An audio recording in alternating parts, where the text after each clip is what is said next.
দরদি হাসরের ময়দান এই গোসাইপুরের মতো ছোট নয়।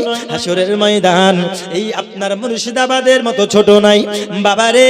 হাসরের ময়দান এত বড় হবে, এত বড় হবে, সারা দুনিয়ার মানুষ হাসরের ময়দানে উপস্থিত থাকবে। যেই দিকে তাকাবে মানুষ আর মানুষ। ওই হাসরের ময়দানে আমার নবীকে কেমন করে খুঁজবো, আমি আমার নবীকে কেমন করে পাবো?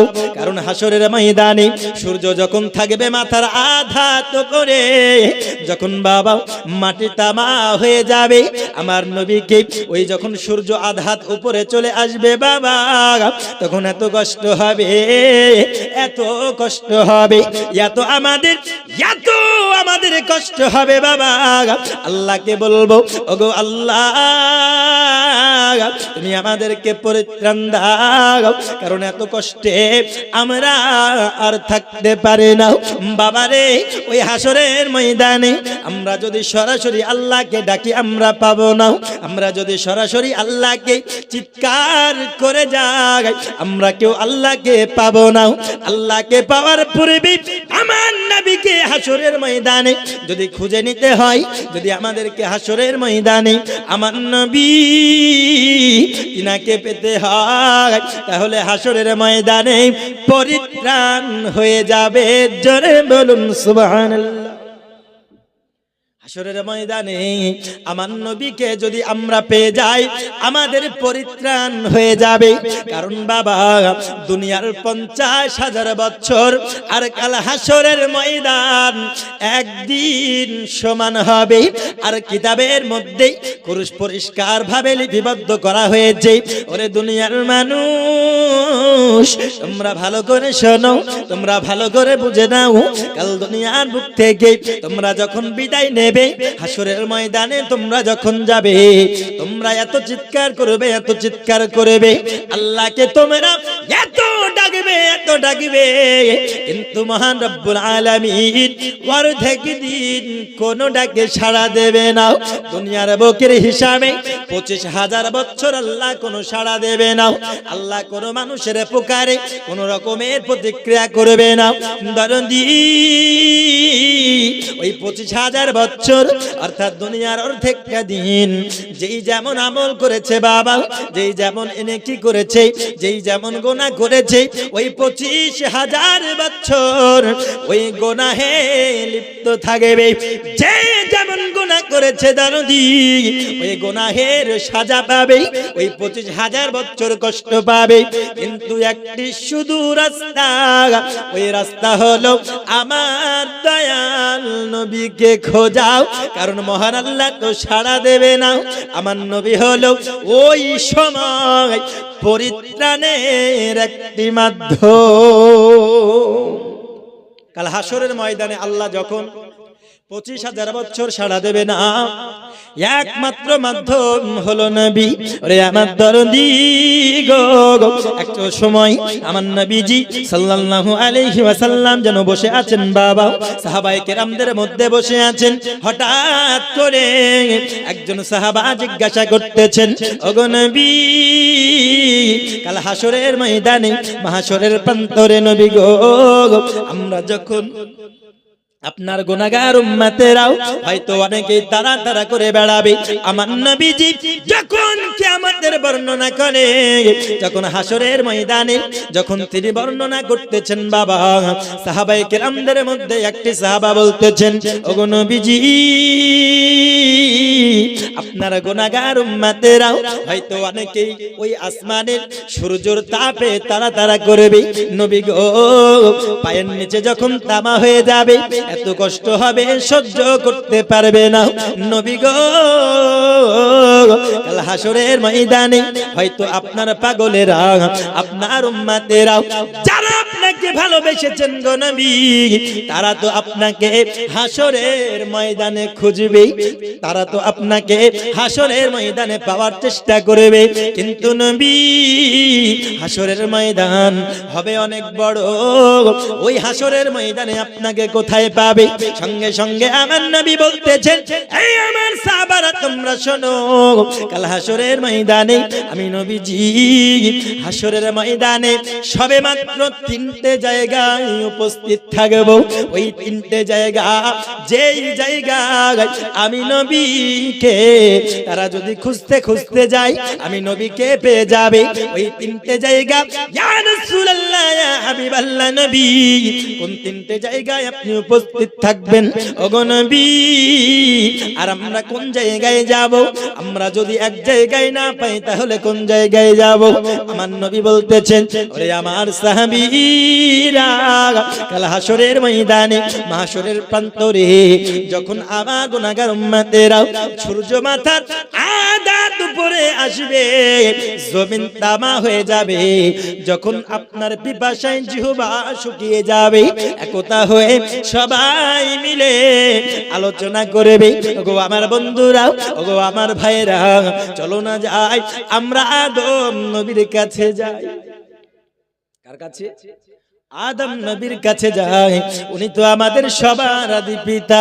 চলো না যাই তার কাছে, যাওয়ার পরে পরিত্রাণ চাইবো, কারণ আমাদের এই পাসিনা এত ঘাম ঝরে গরমে, এত যেন পা পুড়ে তামাই, পা পুড়ে ছারখার হয়ে যায়, এত কষ্ট হয় যেন জিহ্বা শুকিয়ে কাঠ হয়ে যায়। সবাই মিলে আদম নবীর কাছে যাওয়ার পরে বলতেছেন, ওগো আল্লাহর নবী আদম, আমরা তো পৃথিবীর জমিনে আপনাকে আদি পিতা বলে মেনেছি, আপনাকে আমরা আদি পিতা বলে স্বীকার করেছি। নবী গো, আমরা এত বড় বিপদে, এত বড় ক্ষতিগ্রস্তর মধ্যে হয়ে আছি। নবী আদম, ওগো আমাদের আদি পিতা আদম আলাইহিস সালাম, আপনি আমাদের এই মহা বিপদ থেকে পরিত্রাণ দিন। হযরত আদম নবী বলবে, এই উম্মতেরা শোনো, আমি আদম নবী, আল্লাহ পাক যদি আমায় জিজ্ঞাসা করে, ওগো আদম তুমি গন্ধম গাছের ফল কেন খেয়েছো? আমি আল্লাহ নিষেধ করেছি, তখন আমি আদম কি উত্তর দেব? এই জন্য আমি পেরেশান, তোমায় আমি কেমন করে পরিত্রাণ দিতে পারবো? না না না, আমরা কোনো মতেই আমি পরিত্রাণ দিতে পারবো না। চলে যাও, চলে যাও, তোমরা আমার কাছ থেকে চলে যাও। ওরে আমার দরদি, হাসরের ময়দানে আদম নবীর কাছ থেকে আমরা যখন ফিরে আসবো বাবা, হযরতে শীষ নবী, হযরতে মুসা নবী, এমন করে করে প্রত্যেকটা নবী একই কথা বলবে, আমি তোমায় পরিত্রাণ দিতে পারবো না, তোমাদের পরিত্রাণ দিতে পারবো না, তোমরা চলে যাও, তোমরা চলে যাও, আমার কাছ থেকে চলে যাও। সবাই মিলে একের পর এক পরস্পর নবীর কাছে পাঠাতে থাকবে। হঠাৎ যেন এক সময় হযরতে ঈসা রুহুল্লাহ সাল্লাল্লাহু আলাইহি ওয়াসাল্লামের কাছে আমরা সবাই আসব। ওরে আমার আব্বাজি, শোনা মারি ভালো করে বুঝুন বাবা, হযরতে ঈসা আলাইহিস সালাম তিনার কাছে আসার পরে আমরা বলবো, ওগো ঈসা নবী, আপনি আমায় পরিত্রাণ দিন, আপনি আমাদের পরিত্রাণ দিন। আদম থেকে আপনি পর্যন্ত যত নবীর কাছে এসেছি, সমস্ত নবী একই কথা বলেছে, ওনার কাছে চলে যাও। সকলে একই কথা বলেছে, তোমরা ওনার কাছে চলে যাও। কিন্তু অবশেষে আপনার কাছে আমরা এসেছি, ওগো নবী ঈসা, আপনি আমাদের এই মহাবিপদ থেকে পরিত্রাণ দিন।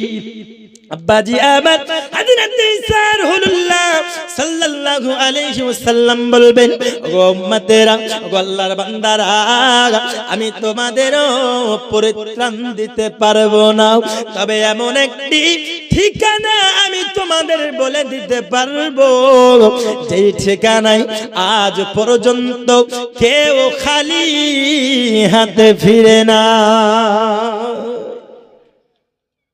কেউ খালি হাতে ফিরে। চলো, এমন একটি ঠিকানা আমি তোমায় দেব। কোন ঠিকানা? চলে যাও, হুয়া মুহাম্মদ রাসূলুল্লাহ সাল্লাল্লাহু তাআলা আলাইহি ওয়াসাল্লাম। জোরে বলুন সুবহানাল্লাহ, আরো জোরে হবে না সুবহানাল্লাহ? চলে যাও, তোমরা মুহাম্মদ আখির নবী, যিনি নবীদেরও নবী, শামসুদ্দোহা, বাদরুদ্দোজা, নুরুল হুদা, কাহফিল ওয়ারা, আনিসুল গরিবিন, খাতামান নবিয়্যিন, মক্কার ফুল, মদিনার বুলবুল, সারা জগতের কান্তমূল, যিনি আমারও নবী তোমারও নবী, যার দরবার থেকে আজ পর্যন্ত কেউ খালি ফিরেনি, তুমি চলে যাও তার কাছে। সবাই মিলে যখন শেষ নবী মুহাম্মদ রাসূলুল্লাহ তিনার কাছে আমরা যাব, তিনি বলবেন আনা লাহা, এর জন্যই আমি আছি। জোরে বলুন সুবহানাল্লাহ। কঠিন হাসরের দিনে জান্নাতে যাবেন না নবী উম্মত বিনে। কঠিন হাসরের দিনে আরে জান্নাতে যাবেন না নবী উম্মত বিনে। মাফ করে দিবেন আল্লাহ, মাফ করে দিবেন আল্লাহ নবীর ওসিলায়। চলো নবীজির জান্নাতে মদিনাতে যাই। জোরে বলো। আল্লাহ আপনাদের জবান দিয়েছেন না, মুখ দিয়েছে কি দেন নাই? যাদের মুখ দিয়েছে তারা একটু সেই মুখের শুকরিয়া আদায় করুন এবং আমার সঙ্গে বলুন চলো নবীজির জান্নাতে মদিনাতে যায়। নবীজির গোলামের কোনো চিন্তা নাই, চলো নবীজির জান্নাতে মদিনাতে যায়। বলেন চলো নবীজির, বলুন না, চলো নবীজির জান্নাতে মদিনাতে। আরো জোরে, চলো নবীজির জান্নাতে মদিনাতে যায়। যেজন নবীর আশিকার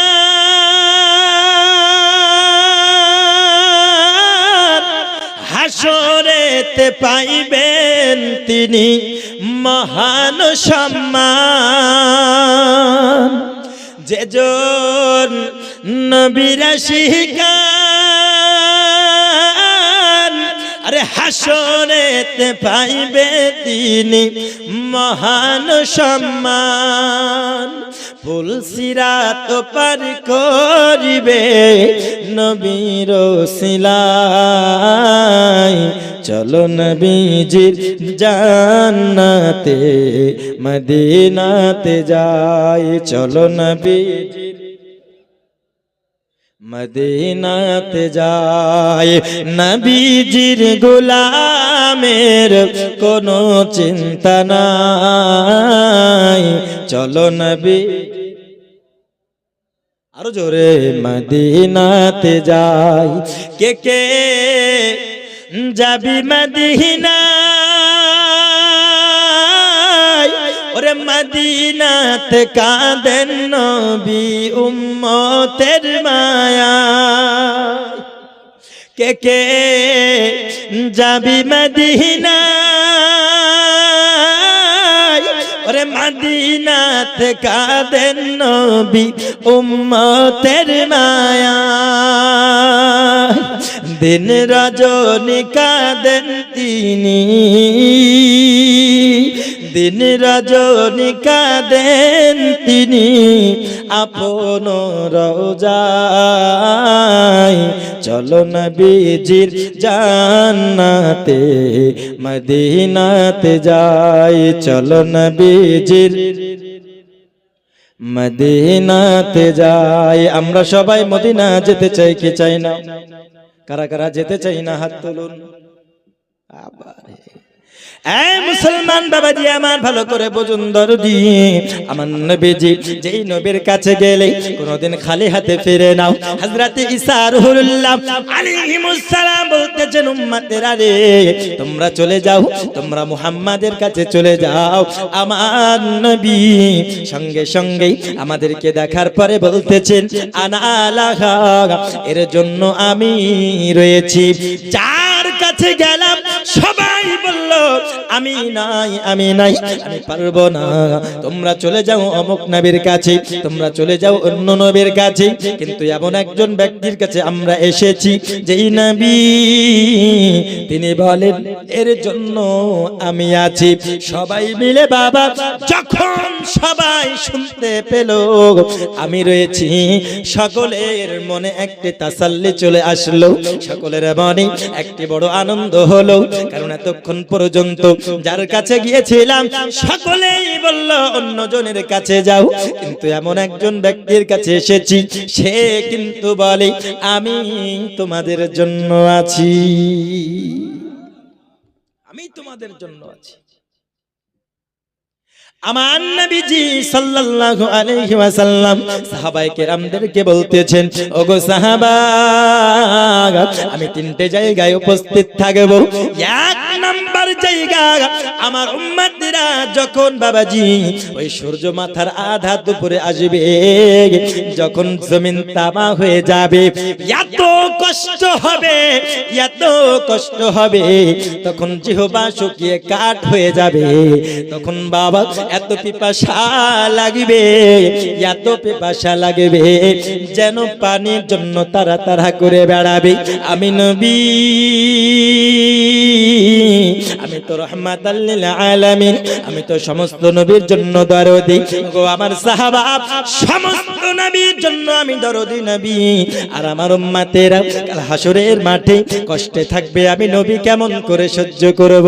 আমার উম্মতেরা কাল হাসরের ময়দানে পিপাসায় জিহ্বা শুকিয়ে যাবে, আমি নবী কেমন করে সহ্য করব? না না না, আমি নবীজি সহ্য করতে পারবো না। সাহাবারা রে কাল হাসরের মাঠে যেই গুনাহগার উম্মতেরা পানির জন্য তারা তারা করে বেড়াবে, আমি নবী তোমরা কি শোনো নাই ইন্না আতাইনা কাল কাউসার, আমার আল্লাহ আমাকে কাউসারের মালিক বানিয়েছে। ওগো আমার সাহাবা কাল হাসরের ময়দানে আমার উম্মতেরা গুনাহগার উম্মতেরা যখন পিপাসায় জিহ্বা বেরিয়ে যাবে, পিপাসায় পিপাসিত থাকবে, আমি নবীজি আমার মুহাব্বতের উম্মতদেরকে আমি হাউজে কাউসার পান করাবো। যেই কাউসারের পানি একবার যদি কেউ পান করে না আর কোনোদিন জিন্দেগিতে পিপাসা লাগবে না। আব্বাজি আমার ওই পিপাসা যেন মেটানোর জন্য আমার নবী বলেন সাহাবারে আমি হাউজে কাউসারের কাছে প্রথম উপস্থিত থাকব। কোন জায়গা?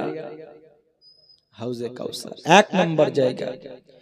কাউসারের মালিক আপনি নবীদের সরদার, জোরে বলুন সুবহানাল্লাহ।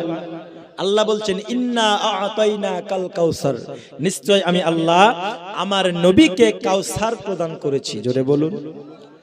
কাউসার বানিয়েছেন আল্লাহ, কিন্তু মালিক বানিয়েছেন কাকে? রাসূলুল্লাহ। তাহলে ওই কাউসারের পানি পান করার জন্য আমরা যদি নবীকে ভালোবাসি, আমরা যদি নবীকে মুহাব্বত না করি, আমরা যদি নবীর উপরে দরুদ না পড়ি, আমরা যদি নবীকে ভালোবেসে জালসায় এসে না বসি, কাউসারের পানি পান করতে পাবো? জোরে বলুন পাবো? পাবো না। কাউসারের মালিক আপনি নবীদের সরদার, রোজ হাসরে পিলাইবেন হাউজে কাউসার নবীজি। আল্লাহ আল্লাহ আল্লাহু লা ইলাহা ইল্লাহু, বলেন আল্লাহ আল্লাহ লা ইলাহা।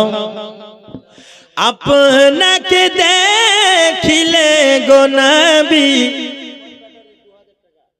রোমান ব্যাটারি পদবী না নাম, ব্যবসা করে দোকান। রোমান ব্যাটারির ব্যবসায়িক 2000 টাকা দান করেছে। আল্লাহ তিনার দানকে কবুল করুক, বলুন আল্লাহুম্মা আমিন। আপনাকে দেখিলে গো নবী দোজখ হয় হারাম, স্বপ্ন যুগে দিবেন গো দেখা হাবিবে দো জাহান নবীজি। আল্লাহ আল্লাহ আল্লাহু লা ইলাহা হুজুরে আল্লাহ আল্লাহ আল্লাহু লা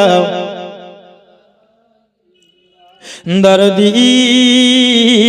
সাহাবায়ে কেরামরা জিজ্ঞাসা করতেছে, ওগো নবীজি আপনি কোন জায়গায় উপস্থিত থাকবেন গো নবী?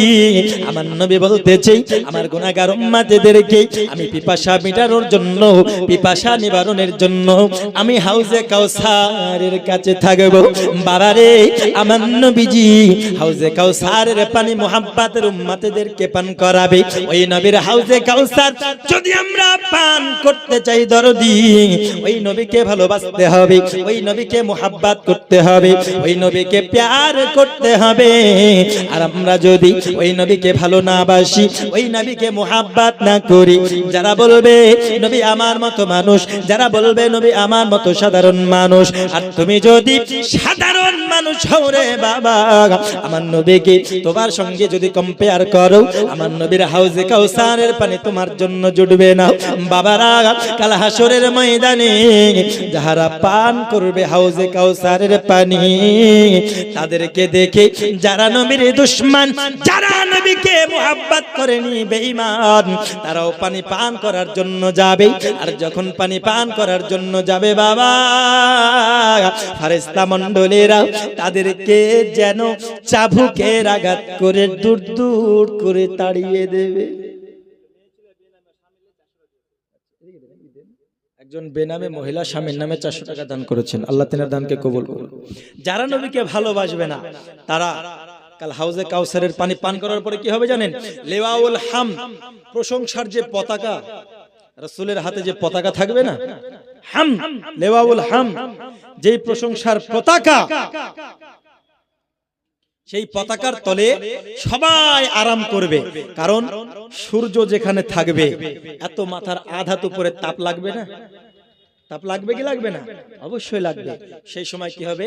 রাসূল সাল্লাল্লাহু আলাইহি ওয়াসাল্লাম আমার লেওয়াউল হাম পতাকা ধরে থাকবে, আর সেই পতাকার নিচে আমরা কিন্তু আরাম করব। যারা আজকে নবীর আগমন দিবসে পতাকা উত্তোলন করাকে বেদাত বলবে, আজকে যারা নবীর আগমনকে যারা পতাকা উত্তোলন করাকে বেদাত বলবে, কাল হাসরের মাঠে তারা ওই পতাকার নিচে জায়গা পাবে না। পাবে? পাবে না। এই পতাকা যদি উত্তোলন করা বেদাত হয়, তাহলে হামদের পতাকা তোমার জন্য বেদাত হয়ে যাবে। বেদাত হয়ে যাবে। দরদি গো, ওই আমার নবীজি বলতেছেন, হাউজে কাউসারের পানি পান করানোর পরে আমি নবীজি তাদেরকে পতাকার নিচে ঠাই দেব। সাহাবায়ে কেরামরা জিজ্ঞাসা করতেছেন, ওগো নবী আপনি নবীকে আমরা যখন হাউজে কাউসারের কাছে যাব, যাওয়ার পরে আপনি নবীকে যখন পাবো না, ওগো নবীজি আমরা তখন কোথায় যাব? নবী তো প্রথমেই বলেছে 3টে জায়গায় উপস্থিত থাকবো, তাই না? কত জায়গায়? 3টে জায়গায়। তো প্রথম হলো হাউজে কাউসার, এখনো 2টো জায়গা বাকি আছে। ওই জায়গা যদি আমরা না পাই, তাহলে আমরা কোথায় যাব? সাহাবায়ে কেরামগণ নবীকে জিজ্ঞেস করছেন। নবী তখন বলছেন, আরো 2টো জায়গা বাকি আছে, ওই জায়গায় গেলে তোমরা আমাকে পেয়ে যাবে। কোন জায়গা? আমার নবীজি যেই হাউজে কাউসারের মালিক তিনাকে বানিয়েছেন। আজকে যদি আমরা নবীকে ভালো না বাসি, মুহাব্বত না করি, আজকে যদি আমরা নবীর শান কমাতে থাকি, আজকে আমরা যদি নবীর মান ইজ্জত কমাতে থাকি, আজকে নবীকে আমাদের মতো যদি বলি, তাহলে নবী আমাদের মতো সাধারণ মানুষ হয়ে গেল। আর তুমি হলো গুনাহগার, তুমি গুনাহ করবে, তুমি পাপ করবে, তুমি বলতেছো নবী আমার মতো, তাহলে তোমার নবীকে কেমন করে ভালোবাসলে, তুমি নবীকে কেমন করে মুহাব্বত করলে? গো আমার দরদি, যেই নবীর তুলনা কারো সাথে হবে না, ওই নবীকে তুমি নিজের সঙ্গে তুলনা করতেছো। তোমার চেহারা কালো কুচ্ছিত, দেখলে আর খেকো রুছে না। আর নবীর নূরের নূরান্বিত এত নূরের চেহারা। আচ্ছা, একজন মহিলা 100 টাকা দিয়েছেন, আল্লাহ তিনার দানকে কবুল করুক, বলুন আল্লাহুম্মা আমিন।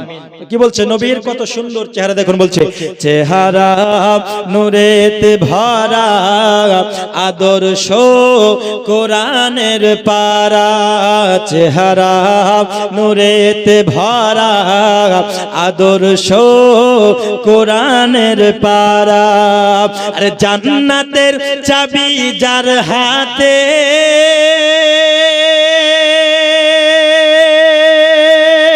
তিনি উম্মতের সাহারা। জোরে বলুন সুবহানাল্লাহ। চেহারা নূরেতে ভরা, আদর্শ কোরআনের পারা। চেহারা নূরেতে ভরা, আদর্শ কোরআনের পারা। পাথর কদম চুমে, বৃক্ষ শুনিলেও ঝুমে। পাথর কদম চুমে, বৃক্ষ দেখিলেও ঝুমে। আরে সেই নবীর আঙ্গুলের ইশারায় প্রবাহিত নদীর ধারা। চেহারা নূরেতে ভরা, আদর্শ কোরআনের পারা। চেহারা নূরেতে ভরা, আদর্শ কোরআনের পারা। জোরে বলুন।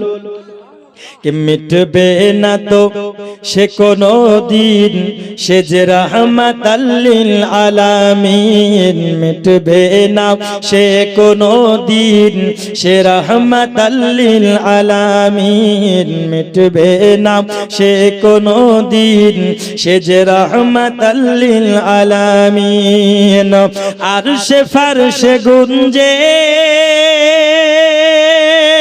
ताहारी नामे रोइनारा চেহারা নূরেতে ভরা আদর্শ কোরআনের পারা। জোরে বলুন আমার সেই নবীকে ভালোবাসতে হবে। যদি হাউজে কাউসার তোমাকে পান করতে হয়, আমরা হাউজে কাউসারের কাছে যদি নবীকে না আমরা পাই তাহলে কোথায় যাব? ওগো নবীজি, আমরা যদি আপনার এখানে না পাই তবে আমরা কোথায় যাব গো নবীজি? ওরে আমার গোসাইপুর গ্রামে এই আমার যুবক, আমরা সবাই কাল হাসরের ময়দানে মাহশরের প্রান্তরে ওই নবীকে আমরা সবাই পেতে চাই কি চাই না? আমরা যদি সবাই পেতে চাই তাহলে যেই জায়গায় আমার নবী উপস্থিত থাকবেন ওই জায়গার নাম আমরা জানতে চাই কি চাই না? তাহলে এক নাম্বার জায়গার নাম হলো হাউজে কাউসার। আর আমার নবী বললেন 2 নাম্বার জায়গার নাম ওরে আমার দরদি। আমরা যদি প্রথম জায়গায় নবীকে না পাই 2 নাম্বার জায়গার নাম আমরা জানতে চাই কি চাই না? আমার নবী সাল্লাল্লাহু আলাইহি ওয়াসাল্লাম তিনি বলতেছেন সাহাবা গো, আমি জানো 1 নাম্বার জায়গা হাউজে কাউসার আর 2 নাম্বার জায়গা ওরে আমার সাহাবা আমার গুনাহগার উম্মতিরা যখন আপনার বাবা যে আপনার নেকি এবং গুনার পাল্লা ওজন করবে, আমি নবী বলে দিলাম আমার গুনাহগার উম্মতদের নেকি এবং গুনার পাল্লা যখন ওজন করবে, যাদের গুনার পাল্লা ভারী হবে তারা আপনার জাহান্নামে চলে যাবে। ওরে আমার দরদি, আমরা কেউ বুকে হাত দিয়ে বলতে পারবো না যে আমাদের নেকির পাল্লা ভারী হবে। কেউ বলতে পারবো? কার নেকির পাল্লা ভারী হবে? একটি মায়ের লাল হাত তুলে দেখান দেখি যে আমার নেকির পাল্লা ভারী হবে। আমরা কেউ বলতে পারবো না। কেন? কারণ আমরা সকলেই নেকির থেকে গুনাহ বেশি করেছি, তাই না? গুনাহ আমরা বেশি করেছি। আমার নবীর যেই 2টো জায়গা বাকি আছে আমি বলবো। আজকে দেখুন, মানুষ যখন মারা যায়, মারা যাওয়ার পরে 4 দিনকার দিন বা 40 দিনকার দিন হয়তো একটা বড় মিলাদ করলো, হয়তো একটা খতম দিল, খতম দেওয়ার পরে কি হলো, খতম থেকে আসার পরে আর মনে রাখে না, ভুলে যায় ওই গোরস্থানে কতজনের আব্বা জান আছে, কতজনের আম্মা জান আছে রে বাবা, কত আত্মীয় স্বজন রয়েছে। এই আমার দরদি সোনামণি, আমি আপনাদেরকে বলতে চাই, যারা মিলাদ করে, যারা যাদের বাবা মার নামে চল্লিশা করে, দরদি আমাদের বাবা যখন মারা যায়, ও আমার মা খালারাও, যখন আমাদের বাবা মারা যায়, যখন কোন বাবার সন্তান মারা যায়, সঙ্গে সঙ্গে যখন আমরা কি করি, 4 দিনকার দিন হয়তো হুজুর ডেকে মিলাদ দিই, 40 দিনকার দিন হুজুর ডেকে মিলাদ দিই, আমরা খতম করাই। কিন্তু দরদি 40 দিন যখন পার হয়ে গেল, ওই মুর্দার আর আমরা খোঁজ রাখি না, ঠিক না? আমরা আর খোঁজ রাখি না। আমি যেটা বলতেছিলাম, আপনাদের গোসাইপুরে হয়তো এমনটা হয়, মানুষ মারা গেল, 4 দিনকার দিন একটা মিলাদ দিল, অথবা 40 দিনকার দিন বড় করে হুজুর ডেকে খতম পড়িয়ে দোয়া করে নিল, তাই না? বা মারা যাওয়ার পরে কি হলো, জুম্মা 2-3 জুম্মা খুব জিয়ারত করলো না? জিয়ারত করার পরে 40 দিন যাহা চলে গেছে, বেটা ভুলে যায় যে বাপকে আমি কবরে রেখে এসেছি, বাপ ভুলে যায় যে আমি বেটাকে কবরে রেখে এসেছি, ভুলে না? ভুলে যায়। কিন্তু প্রকৃত মুসলমান যদি আমরা ভুলি, আমাদের কি পরিণতি হবে জানেন? ভালো করে শুনুন।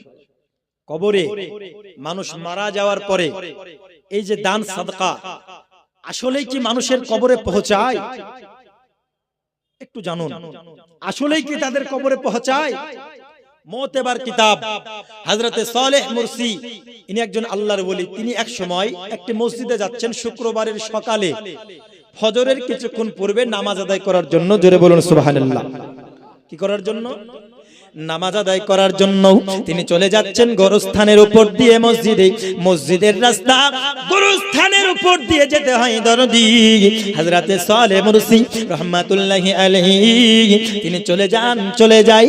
তিনি গোরস্থানের উপর দিয়ে যখন যাবে, হঠাৎ যেন তিনি গোরস্থানে মুর্দার কথা ভেবে ওইখানে যেন থেমে গেলেন। আচ্ছা, মায়ের নামে যোগ্য সন্তান 1000 টাকা দান করেছেন, আল্লাহ তিনার দানকে কবুল করুক। জোরে বলুন আল্লাহুম্মা আমিন। তবে যেটা আমি বলছি, সালেহ মুরসিনার কথা বলেই আমি আমার বক্তব্যে এগিয়ে যাব ইনশাআল্লাহ। যেটা বলতেছে বাবা, হযরতে সালেহ মুরসি তিনি আপনার গোরস্থানের উপর দিয়ে যখন যাবে, হঠাৎ যেন তিনি গোরস্থানে থেমে গেল। থামার পরে যেন তিনি 2 রাকাত নামাজ আদায় করে নিল। দরদি গো, 2 রাকাত নামাজ আদায় করার পরে কবরের মুর্দাদের জন্য যেন দোয়া করি, কারণ তিনি জানেন এই কবরবাসীদের কষ্ট, এত কষ্ট হয় পৃথিবীর জমিনে কেউ যদি ওই কবরের কষ্ট শুনতে পায়, আযাব শুনতে পায়, মানুষ বেহুশ হয়ে যাবে। আরে আমার আব্বাজি হযরতে সালেহ মুরসি রাহমাতুল্লাহি আলাইহি তিনি যেন 2 রাকাত নামাজ আদায় করলেন এবং এই গোরস্থানে তিনি আরাম করার জন্য শুয়ে গেলেন। এবং যখন তিনি শুয়েছেন বাবা, তখন তিনার যেন ঘুম চলে আসলো। কি হলো? গোরস্থানেই তিনি শুয়ে পড়লেন, ঘুমিয়ে গেলেন। আব্বাজি আমার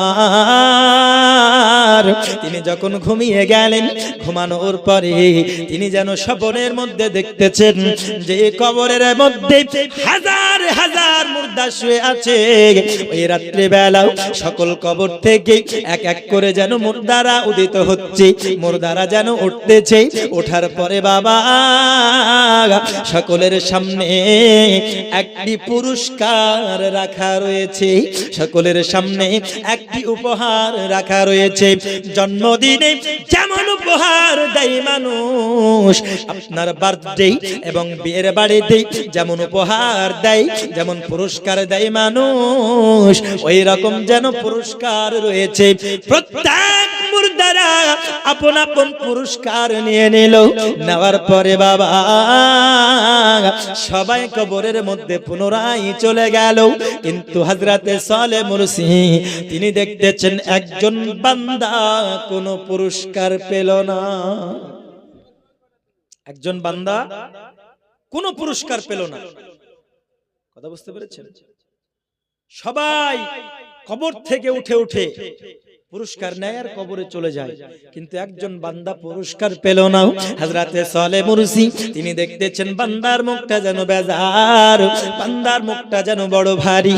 হযরতে সালেহ মুরসি বলতেছেন বাবা, সবাই কবরের মুর্দারা একে একে উঠলো, সকলেই পুরস্কার পেল, তবে তুমি কেন পুরস্কার পেলে নাও? তারা কেন পুরস্কার পেল আর তুমি কেন পুরস্কার পেলে নাও? হযরতে সালেহ মুরসিকে ওই বান্দা বলতে হুজুর, আজকে কবরের মধ্যে যারা পুরস্কার পেল, হয়তো কারো বাবা, হয়তো কারো মা, হয়তো কারো বোন, আজকে দুনিয়ার বুকে বা কারো আত্মীয় স্বজন, হয়তো তাদের নামে কেউ সাদকা করেছে, তাদের নামে কেউ দান করেছে, তাদের নামে কেউ দোয়া করেছে।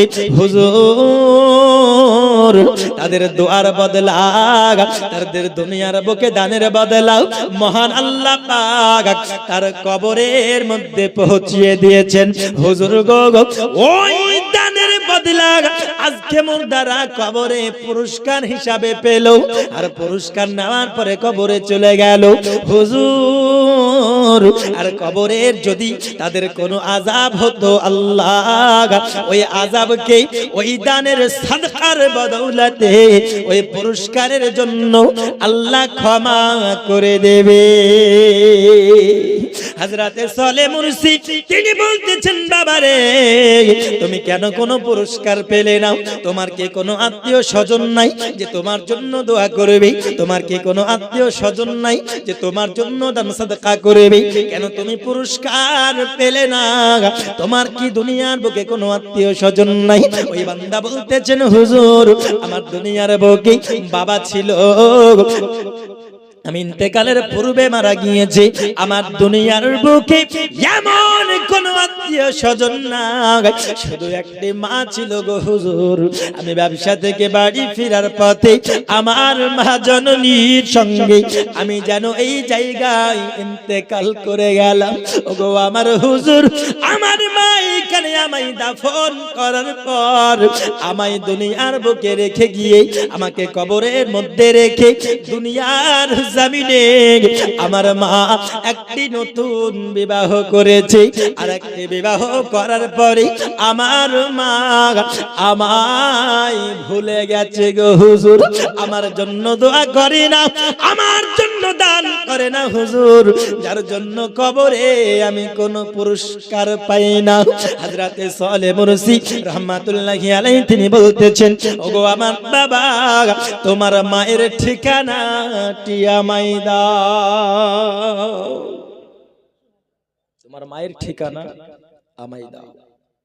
কারণ যারা পুরস্কার পেল তাদের হয়তো কারো মা, কারো বাবা, কারো আত্মীয় স্বজন কেউ না কেউ তাদের নামে দান করেছে, সাদকা করেছে, আর সেই সাদকার বদলা আল্লাহ পুরস্কার স্বরূপ তার কবরে পৌঁছিয়ে দিয়েছে।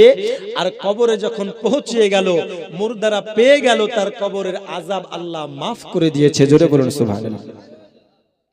এই বান্দার তো পৃথিবীতে দোয়া করার কেউ নেই। একটি মা ছিল, আবার আরেকজনের সঙ্গে বিয়ে করে নতুন সংসারে নিযুক্ত হয়ে গেছে। ঠিকানাটি নিল, নেওয়ার পরে তিনি আপনার ফজরের নামাজ আদায় করার পরে চলে গেলেন তিনার মায়ের খবরে। এ বাবাজি আমার, খবরে যাওয়ার পরে তিনার সন্ধানে যাওয়ার পরে যেন তিনি গেটে আওয়াজ দিয়ে কয়, আসসালামু আলাইকুম ইয়া আহলাল বাইত। বাড়ির মধ্যে সালাম নেবেন, কে আছেন বাড়িতে আমার সালাম নেবেন। সঙ্গে সঙ্গে ওই মা জননী বলতেছেন, ওয়া আলাইকুমুস সালাম। বলতেছেন হুজুর, আপনার আগমনের ব্যাপার, আপনার আগমনের কারণ আমি জানতে চাই। সঙ্গে সঙ্গে বলতেছে, মা গো, তোমার সঙ্গে আমি একটু পার্সোনাল কথা বলতে চাই, তুমি কি আমায় একটু সময় দেবে? সঙ্গে সঙ্গে মা জননী বলতেছেন, হুজুর আমি অবশ্যই সময় দেব। একটু সময় নিয়ে নিল, নেওয়ার পরে বলতেছেন, হুজুর আপনি বলুন কেন আমার বাড়িতে এসেছেন? হযরতে সালেহ মুরসি রাহমাতুল্লাহি আলাইহি তিনি বলতেছেন, মা পৃথিবীর বুকে তোমার কি কোনো সন্তান আছে? কি বলছে? তোমার কি কোনো সন্তান আছে? মা জননী বলতেছেন, না না না, পৃথিবীতে আমার কোনো সন্তান নাই। বন্ধুরে আবার সোনা মানিক ভালো করে বুঝুন বাবা। হযরতে সালেহ মুরসি তিনি আবারও জানতে চাইলেন, মা পৃথিবীর বুকে তোমার কি কোনো সন্তান ছিল? এইবার মা বলতেছে, হুজুর আমার একটি সন্তান ছিল, আমি ব্যবসা থেকে আসছিলাম, আসার পথে রাস্তায় ইন্তেকাল করে গেছে, আমি ওইখানে দাফন করে দিয়েছি। তবে আমি মা জননী, আমি নতুন সংসারে নিযুক্ত হয়েছি। সঙ্গে সঙ্গে বাবা হযরতে সালেহ মুরসি তিনি বলতেছেন, ওগো মা তোমার সন্তান আজকে কবরের মধ্যে কোনো পুরস্কার পায় না, তোমার সন্তান কবরে যে কষ্টে রয়েছে অনেক বড় নিরাশ। কারণ সবাই পুরস্কার পায়, সবার বাবা মা দান সাদকা করে তার নামে, সবার বাবা মা আত্মীয় স্বজন তার নামে দান সাদকা করে দোয়া করে, সবাই কবরে পুরস্কার পেয়ে তাদের কবরে আযাব হালকা করে নাই। কিন্তু মা জননী তোমার সন্তানের জন্য পৃথিবীর জমিনে কেউ দোয়া করার মতো নাই, তোমার সন্তানের জন্য কেউ দান সাদকা করার মতো নাই, যেই দানের বদলা তোমার সন্তানের কবরে পুরস্কার স্বরূপ যাবে। মা যখন শুনেছে ওই কবরে সন্তানের কথা, সঙ্গে সঙ্গে ঝরঝর করে দুই চোখ দিয়ে অশ্রু বয়ে যায় মা জননীর। কারণ বাবারে ওই মা জননী একদিন নয়, দুই দিন নয়, 10 মাস 10 দিন গর্ভে ধরেছে এই সন্তানের জ্বালা। এই সন্তানের জন্য মা জননী কত না আল্লাহর কাছে কান্না করে, কত না আল্লাহর কাছে দোয়া করে। সন্তান যদি বাইরে থাকে বাবারে, মা জননী যাই না মাঝে বসে কান্না করে, কি করে না? যেটা বলুন, করে কি করে না? আরে বুকের মানিকে যদি বিদেশে তেরা যাই না মাঝে বৈশা কাঁদে আমার মাই। জোরে বলুন, আরে বুকের মানিকে যদি বিদেশে তেরা যাই না মাঝে বৈশা কাঁদে আমার মাই। আমার সুখের কালে মা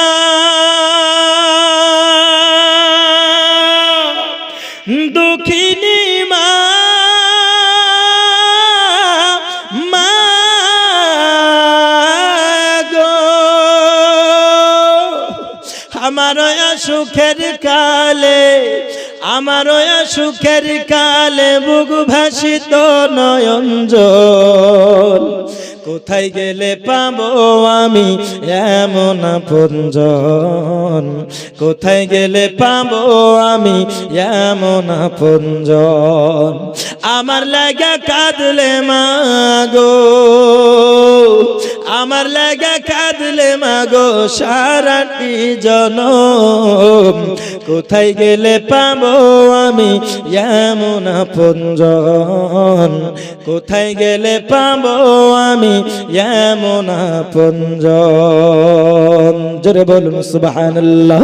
ওরে আমার দরদি সন্তানের কথা মা জননী যখন শুনেছে বাবা ঝরঝর নয়নে কান্না করতেছেন।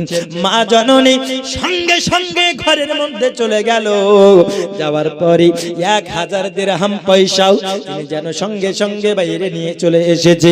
আসার পরে বলতেছেন, হুজুর, ও সালেহ মুরসি হুজুর, আপনি যান, আমি মা জননী আমার সন্তানের নামে আমি এই 1000 দিরহাম টাকা, আমি এই 1000 দিরহাম পয়সা আমি আমার সন্তানের নামে সাদকা করে দিলাম। হুজুর গো, আপনি চলে যান, যাদের প্রয়োজন আছে তাদেরকে সাদকা করে দিন, যারা গরিব আছে, যারা মিসকিন আছে, ফকির আছে, যাদের প্রয়োজন আছে, যারা এই টাকা পয়সার মুহতাজ তাদেরকে সাদকা করে দিন। হযরতে সালেহ মুরসি রাহমাতুল্লাহি আলাইহি তিনি সঙ্গে সঙ্গে 1000 দিরহাম পয়সাও তিনি নিয়ে আসলেন। নিয়ে আসার পরে তিনি বাবা তিনার সন্তানের নামে তিনি যেন ওই 1000 পয়সা সাদকা করে দিলেন। একদিন, 2 দিন, 1 সপ্তাহ যখন চলে গেল দরদি, সঙ্গে সঙ্গে হযরতে সালেহ মুরসি মুরসি আবারও ওই গোরস্থানের পথ দিয়ে চলে যান। যাওয়ার পরে ওই গোরস্থানে যেন আবারও 2 রাকাত নামাজ আদায় করলেন। বাবা এ আমার সোনা মানিক 2 রাকাত নামাজ আদায় করার পরে দরদি সঙ্গে সঙ্গে তিনি আবারও শুয়ে গেলেন। শোয়ার পরে তিনি আবারও স্বপ্নে দেখতেছে গত সপ্তাহে যারা পুরস্কার পেয়েছিল এই সপ্তাহেও সবাই পুরস্কার পেল দরদি।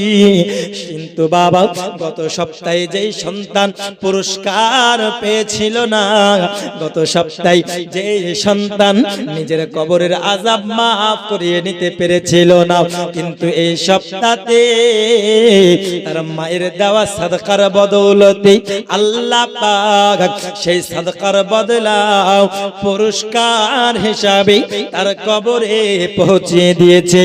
যেই সন্তান গত সপ্তাহে পুরস্কার পেয়েছিল না, সাদকার বদৌলতে এই সপ্তাহে পুরস্কার পেয়ে গেছে। আর কবরের মধ্যে যে আযাব হতেছিল দরদি, ওই সাদকার বদৌলতে এই সন্তানের কবরের আযাব আল্লাহ মাফ করে দিয়েছে। ওরে আমার বাবারা, আমরা আমাদের পিতা মাতাকে যারা ভুলে যাই দরদি রে, এই মা আমাদেরকে কত কষ্ট করে লালন করেছে, ওই আমার বাবাকে ভুলে যাই যে বাবা কত কাঁধে করে মানুষ করেছে। আপনার মুখের লোকমাও বাবাই না খেয়ে তোমায় খাওয়িয়েছে, কত আদর করে হাত ধরে ধরে হাটে বাজারে নিয়ে গিয়ে যেটা খেতে চেয়েছে খাওয়িয়েছে দরদি। ওই বাবাকে কবরে রেখে এসে কেমন করে ভুলে যাও, ওই মা জননীকে কবরে রেখে এসে কেমন করে ভুলে যাও। যে ভাইয়েরাও কাঁধে কাঁধ মিলিয়ে চলে, ওই ভাইকে কেমন করে তোমরা ভুলে যাও। আব্বারে হযরতে সালেহ মুরসি দান করলেন সেই সন্তানের পক্ষ হইতে, সঙ্গে সঙ্গে ওই দান সাদকা আল্লাহ কবরে পৌঁছিয়ে দিয়েছে। ওরে আমার গোসাইপুর গ্রামের আমার আব্বা জানেরা যুবক, আমি তোমাদেরকে বলতে চাই যাদের মা নাই রে বাবা, যাদের বাবা নাই রে বাবা, হয়তো কারো বাবা, হয়তো কারো মা, হয়তো কারো বোন, হয়তো কারো ভাই, হয়তো কারো আত্মীয় স্বজন ওই কবরের মধ্যে আশাবাদী হয়ে আছে দরদি। হয়তো গোসাইপুরের জালসাই যে গোরস্থানে আমি শুয়ে আছি, ওই গোরস্থানের জন্য আমার নামে হয়তো কেউ সাদকা করবে, আমার নামে হয়তো কেউ দান করবে, আর আমি মুর্দা ওই সন্তানের বাবা, ওই সন্তানের মা, ওই সন্তানের ভাই, আমি কবরের মধ্যে ওই দানের বদলা আল্লাহ পুরস্কার স্বরূপ পাঠিয়ে দেবে, আর আমি বান্দা ওই কবরের আযাব হালকা করে নেব। ওরে আমার গোসাইপুর গ্রামের আমার বাবাকে ভালোবাসনেওয়ালা আমার যোগ্যতম সন্তানেরা, আমার মাকে ভালোবাসনেওয়ালা আদরের সন্তানেরা, ওরে আমার মা হয়তো কারো স্বামী কবরে আছে, মনে মনে ভাবছে আশা করে আছে আমার স্ত্রী দান করবে, আমার কন্যা দান করবে, যে দানের বদলা আমি কবরে বসে পাবো। আব্বারে আমি আপনাদেরকে বলতে চাই যাদের মায়ের কবরের আযাব হালকা করতে চান দরদি, যাদের বাবার কবরের আযাব হালকা করতে চান বাবা, আমি এমন 10 জন মায়ের লালকে দেখতে চাই যারা 1000 টাকা করে মায়ের নামে আর বাবার নামে দেবে। যেই গোরস্থান, ওই গোরস্থানে আপনি যাবেন বাবা, আপনার আব্বারা যাবে, আপনার মায়েরা যাবে, অনেকের বাবা মা যেই গোরস্থানে শুয়ে আছে ওই গোরস্থানের জন্য এমন যোগ্য মায়ের যোগ্যতম সন্তান 10টি দেখতে চাই যারা গোরস্থানের জন্য 1000 টাকা করে দেবে। একজন বেনামি 1000 টাকা দিয়েছেন, জোরে বলুন আল্লাহ তিনার দানকে কবুল করুক, বলুন আমিন। নারে তাকবীর, আরো জোরে নারে তাকবীর, নারে রিসালাত। দানকারীর ওই পিতা গো মাতা সুখে রেখো কবরে, নূরের তাজ পরাইয়া গো মৌলা উঠায় রোজ হাসরে। দাতা যাবে বেহেশতেতে দিন কাটাবে দুঃখে, বখিল যাবে দোজখেতে দিন কাটাবে সুখে। দাতার জন্য খোলা আছে বেহেশতেরই পথ, সকাল সন্ধ্যা ফেরেশতারা করেন মেরামত। তাই আমি দোয়া করি দানকারীর কারণ, দিও গো মৌলা সুখেরই জীবন। বলুন আমিন। আল্লাহ গো, আমার একজন বয়স্ক বাবা দিয়েছে দান 2000 টাকা, তুমি তার পকেট করো না কখনো ফাঁকা। এই যে মেলায় যাচ্ছেন কত টাকা ফুরিয়ে যাচ্ছে, এই যে বেড়াতে যাচ্ছেন কত টাকা ফুরিয়ে যাচ্ছে, আয়ে সারাম উল্লাস করছেন হাজার হাজার টাকা ফুরিয়ে যাচ্ছে।